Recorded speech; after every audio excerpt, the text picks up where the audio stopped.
Oke, assalamualaikum warahmatullahi wabarakatuh. Jumpa lagi dengan saya Ahmad Faziastawan dalam perkuliahan Teori Informasi dan Pengkodean. Dalam kesempatan kali ini saya akan mempresentasikan tentang konsep modulo yang akan digunakan dalam beberapa dasar dari mata kuliah ini. Pada kesempatan kali ini saya harapkan teman-teman sudah membaca materi yang sudah saya berikan sebelumnya tentang error detecting codes ya.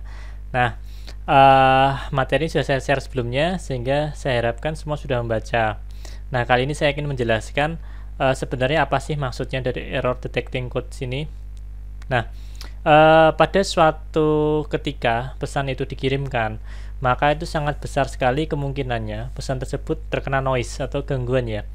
Hal ini diakibatkan karena dalam komunikasi itu terdapat banyak faktor ya, misalkan bisa dari faktor fisik, misalkan dari jenis kabelnya, kemudian dari faktor pengkodeannya, itu banyak sekali masalah-masalah yang bisa menimbulkan noise. Nah, pertanyaannya adalah apakah mungkin pesan yang dikirimkan sama yang diterima itu berbeda? Itu sangat besar kemungkinannya ya. Jadi kemungkinan terjadi seperti itu sangat besar sekali. Nah, makanya perlu suatu error detecting codes ya. Nah, kemungkinan untuk mendapatkan pesan yang benar setelah dikirimkan pesan yang salah, apakah bisa Pak Ahmad? Tentunya bisa. Nah, nanti kita dengan mendeteksi itu terlebih dahulu, maka kita akan meminta pengiriman kembali karena kita mencurigai atau mendeteksi ada kemungkinan pesan yang dikirimkan tadi mengalami kesalahan. Nah, banyak sekali metode yang akan digunakan ya untuk mendeteksi kesalahan tersebut. Nah, metode tersebut bisa dikategorikan sebagai metode yang mudah dipahami atau mungkin kita sebut simple ya, atau easily computable, atau metode tersebut robust dalam arti handal. Nah, secara konseptual ya, metode yang mudah dan kemudian easily computable biasanya sih bisa menyelesaikan suatu kasus atau masalah, namun tidak bisa menyelesaikan masalah secara deep ya, dalam arti masalah secara dalam atau kemudian masalah yang secara kompleks. Namun dia cukup bisa menyelesaikan masalah dalam kasus-kasus tertentu. Sedangkan metode yang robust itu dia bisa menyelesaikan masalah dengan kondisi yang kompleksitasnya sangat tinggi. Nah, tetapi itu juga dibayar mahal ketika metode yang robust itu tadi digunakan, maka mungkin juga terjadi computable yang sangat agak lama, kemudian dia agak rumit juga, kemudian dari segi perhitungan juga membutuhkan perhitungan-perhitungan yang cukup rumit juga. Nah, pada kesempatan kali ini saya akan menjelaskan tentang suatu teknik yang digunakan menggunakan konsep modulo atau kita sebut modular arithmetic ya, modular arithmetic ya. Nah, sebagai contoh kita akan menggunakan binary digits dalam arti hanya dua pengkodean ya, 0 dan 1. Nah, konsep modulo itu sendiri adalah konsep hasil bagi ya, atau sisa bagi bisa jadi juga ya. Tergantung nanti kita akan menggunakan div atau modulonya. Kalau modulonya adalah sisa pembagian, kalau div adalah hasil baginya. Nah, karena kita menggunakan modulo, maka acuan kita adalah sisa baginya. Nah, kita akan coba langsung lihat dalam aturan penambahan dan pengkalian ketika kita menggunakan binary digit modular arithmetic ya. Kita lihat di sini, 0 tambah 0 sama dengan 0. Oke. 0 tambah 1 sama dengan 1. 1 tambah 0 sama dengan 1. Oke, ketiga ini masih wajar ya. Ketika kita masuk ke yang keempat, 1 tambah 1 sama dengan 0. Loh Pak Ahmad, 1 tambah 1 harusnya 2 Pak Ahmad, kok 0 ya? Nah, Anda perlu ingat bahwasanya ini menggunakan modulo untuk binary digits. Dalam arti 1 tambah 1 adalah 2. Ketika 2 di mod 2, maka hasilnya pun adalah 0 karena 2 dibagi 2 itu sudah habis ya, dalam arti tidak ada sisanya. Dia hasilnya pun 1, sisanya 0, makanya dia hasilnya adalah 0. Nah, kita akan masuk ke dalam multiplication atau perkaliannya. 0 kali 0 sama dengan 0. Ini wajar sekali ya. 0 kali 1 sama dengan 0. 1 kali 0 sama dengan 0, dan 1 kali 1 sama dengan 1.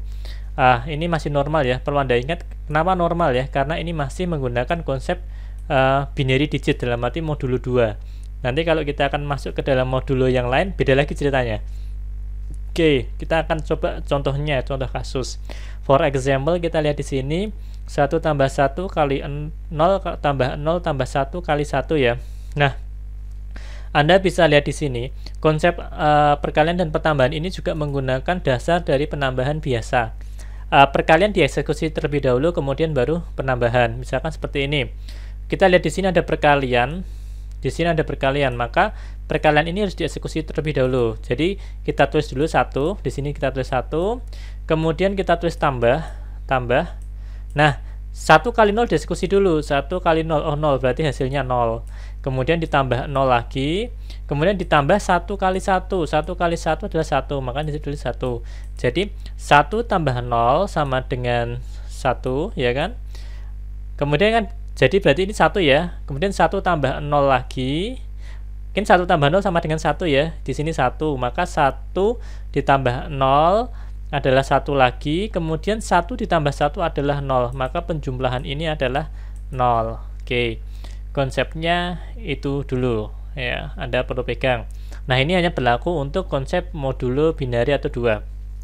Nah, kita lihat di sini ya, 1 tambah 0 tambah 0 tambah 1 sama dengan 2 ya. Benar nggak? Ya benar, matematika 1 tambah 0 tambah 0 tambah 1 adalah 2. Ini ekuivalen dengan 0 mod 2. Nah, kenapa? Karena 2 dibagi 2 hasilnya 1, sisanya 0. Makanya di sini hasilnya pun 0. Oke ya. Nah, sebagai contoh ya, kita akan merubah ke modulo 5. Dalam arti ada 0 sampai 4 ya. Nah, 2 tambah 4 adalah 6. Ya kan? Sama enggak? Sama 1 kali 5 tambah 1. Tentunya sama ya. Maka sebenarnya 6 itu kalau mod 5 adalah dibagi 5, hasilnya 1, sisanya 1. Ya, hasilnya 1, sisanya 1. Sama kayak 3 kali 4 atau 12. Dia dibagi 5 adalah 2, sisanya 2. Dan seterusnya. Maka 2 ditambah 4 itu dikatakan ekuivalen dengan 1 mod 5, alias 6 itu ekuivalen dengan 1 mod 5, karena kalau 6 dibagi 5 adalah 1, sisanya 1. Anda harus pegang dulu konsepnya ini ya. Nah, sekarang kita akan mencoba membuat suatu tabel addition dan multiplication modulo 5. Nah, tambah ya, kita addition dulu ya. 0 tambah 0 adalah 0, benar. 0 tambah 1, 1, 0 tambah 2, 2, 0 tambah 3, 3, 0 tambah 4, 4, benar ya. Nah, sekarang kita masuk sini. 1 ditambah 0, 1, 1 tambah 1, 2, 1 tambah 2, 3, 1 tambah 3, 4, 1 tambah 4, loh kok 0 Pak, enggak 5. Nah, karena 5 di mod 5 adalah 1 sisa 0, maka di sini adalah 0. Paham ya? Ketika kita menggunakan mod 5 nggak akan mungkin ada angka 5 di sini. Jadi 0 sampai 4 saja. Anda bisa lihat di sini tadi hanya terdiri dari 0 sampai 4 saja. Nah, kita langsung ambil contoh. 4 dikalikan 3 adalah 12. Kok 2 Pak? Iya, karena 12 dibagi 5 adalah 2, sisanya 2. 2 kali 5 adalah 10, ditambah 2 adalah 12, maka sisanya adalah 2. Oke ya. Di sini saya ini ini masih addition ya, sorry. Kalau addition 4 tambah 3 ya sama, tadi 7 dibagi 5 adalah 1, sisa 2, sama ya. Ini kayak 4 kali 3 juga sama, 12 tadi, hasilnya sama ya. Oke, sampai sini saya harapkan Anda sudah bisa memahami ya. Nah, sekarang diketahui suatu rumus seperti ini ya. Jadi ini ada suatu rumus yang sudah ditetapkan, dalam arti ini sudah melewati suatu pembuktian dan didapatkan rumus seperti ini. Kemudian kok bisa seperti itu Pak Ahmad? Nah, mari kita buktikan saja apakah rumus ini benar atau tidak ya. Saya akan coba menggunakan whiteboardnya. Saya sudah kasih sebuah rumus yang saya cuplik tadi dari rumus yang sudah ditulis di suatu artikel tadi ya. Yuk kita akan coba menggunakan baris ini dulu. Oke. Kita anggap A adalah sama dengan 6, kemudian B sama dengan 7. Nah, maka kita lihat di sini adalah 6 ekuivalensi A aksen mod M. 7 ekuivalensi B aksen mod M ya. Berarti kalau di situ ini adalah A, ini adalah B. Oke ya. Nah, Anda bisa lihat di sini. Kita coba menggunakan M-nya adalah atau modulonya adalah kita menggunakan 5 ya.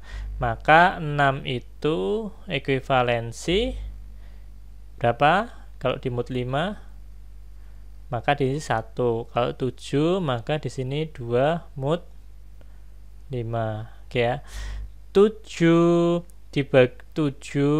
dibagi 5 adalah 1, sisanya 2. Maka ini adalah B aksennya, ini M ya.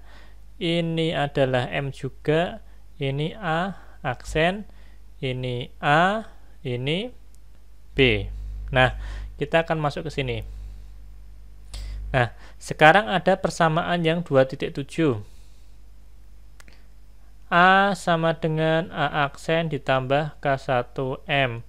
B sama dengan B aksen ditambah K2M ya. Kita lihat di sini tadi kita bisa lihat 6 itu sama dengan 1 ditambah 1 kali 5. 7 sama dengan 2 ditambah 1 kali 5. Maka ini jadi K1, ini jadi K2. Kebetulan ini K-nya sama ya. Jadi nanti Anda bisa mencoba sendiri dengan menggunakan pemisalan yang lain ya, tidak harus 6 dan 7. Oke.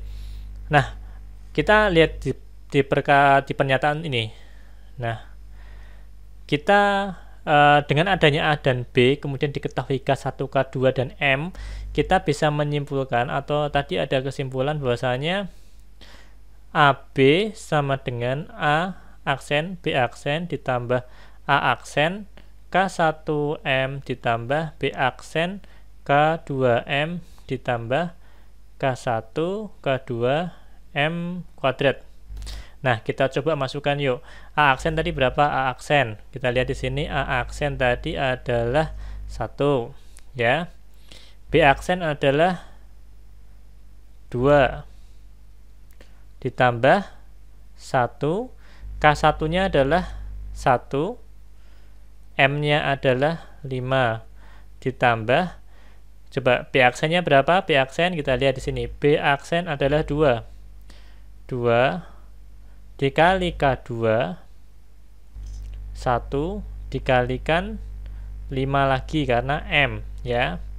Nah, masih ditambah K1, K2 dan M ya. Kita coba tadi K1 berapa ya? K1 kita lihat di sini ada 1, kemudian dikali K2-nya 1, dikali M-nya adalah 5. Kita hitung 2 ditambah 5 ditambah 10 ditambah 25. Hasilnya berapa? Apakah benar? Kita lihat di sini 2 tambah 5 adalah 7, 17 tambah 25, maka hasilnya 42. Nah, kita lihat di sini. Ini adalah A kali B ya. Nah, Anda bisa lihat di sini. A-nya berapa? A-nya tadi 6, B-nya adalah 7. Sama enggak ini? 42 sama dengan 42. Nah, itu contohnya ya. Jadi ternyata didapatkan nilai yang sama. Maka Anda bisa lihat di sini bahwasanya kita lihat di sini lagi hasilnya pun benar ya. Hasilnya benar. Nah, sekarang ada kesimpulan A B ekuivalensi A aksen B aksen mod M. Apakah benar? Kita cek ya. Kita coba cek ini yuk. Ini ada rumus ini, apakah benar? A kali B 6 kali 7 sama dengan ya. A aksennya tadi adalah 1, B aksennya ada 2, mod 5. Apakah benar 42 itu 2 mod 5? Nah, Anda lihat di sini. 42 dibagi 5 itu hasilnya 8, sisa 2. Maka ini benar. Jadi rumus ini terverified. Jadi seperti itu ya. Nah, Anda silahkan simpan dulu itu dalam memori bahwasanya rumus itu benar ya. Nah, sekarang tugas Anda, sebagai tugas Anda silahkan coba ya. Di sini diketahui A15 B-nya 12 ya. Nah, Anda coba hitung, Anda buktikan seperti yang saya kerjakan tadi, kemudian hasilnya apa gitu ya. Apakah rumus itu juga berlaku untuk ini gitu loh.